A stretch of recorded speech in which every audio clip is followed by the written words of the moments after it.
Any object that is free falling, you can use this formula to work out the distance traveled. So for example, let's say you're standing on top of a building, you drop a golf ball and it falls down, it takes 5 seconds to hit the ground. You can actually calculate the distance traveled after 5 seconds.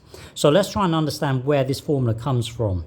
So to understand this, you're on Earth, so gravity would be 10. Let's round it off to 10. So look at the speed time graph. So to understand where this formula comes from, look at the speed time graph. An acceleration of 10 means your speed increases by 10 every second. So 1 second, the speed will be 10. So this will be 10. Another second later, the golf ball will be here. So the speed will be 20. Because that's an acceleration of 10 means your speed increases by 10 every second. Time equals 3, your speed will be 30. Time equals 4, your speed will be 40. When time equals 5, your speed will be 50. So you're going to get a straight line like this. So what's the equation of this straight line? Well, it's a straight line, so it's going to be mx plus c. Our job is to work out c and the gradient. Well, it goes through the origin, so the intercept will be 0. Plus 0 is nothing. So what's the gradient of this line? Look at this small triangle here.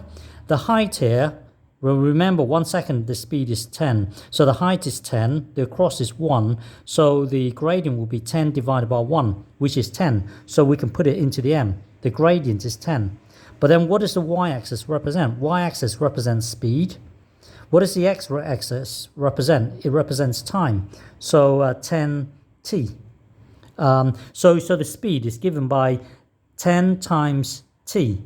Now, if you want to know the distance traveled, which is this formula here, the distance traveled, work out the area underneath this graph, underneath this speed time graph. So for any given time, let's just say t is here. For any given time, we just need to work out the area underneath this speed time graph. That will then give us the distance traveled. So at time t, what's this height here?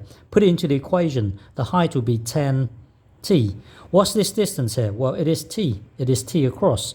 So if you want to work out the area of this, get this times this divided by 2. So the distance traveled, distance, is equal to this times this, which will be 10t squared over, well, this times this will give you the rectangle. If you want the triangle, cut it in half. You see gravity is 10. That's where this g comes from. And t squared, well, you get t times t. That's where this t squared from. Divided by 2 is because of the triangle rather than the rectangle. So that's where the formula comes from. This formula comes from the speed time graph. Gravity of 10 would mean that your gradient would be 10. That's where this g is. Well, anyway, it comes from the speed time graph, okay?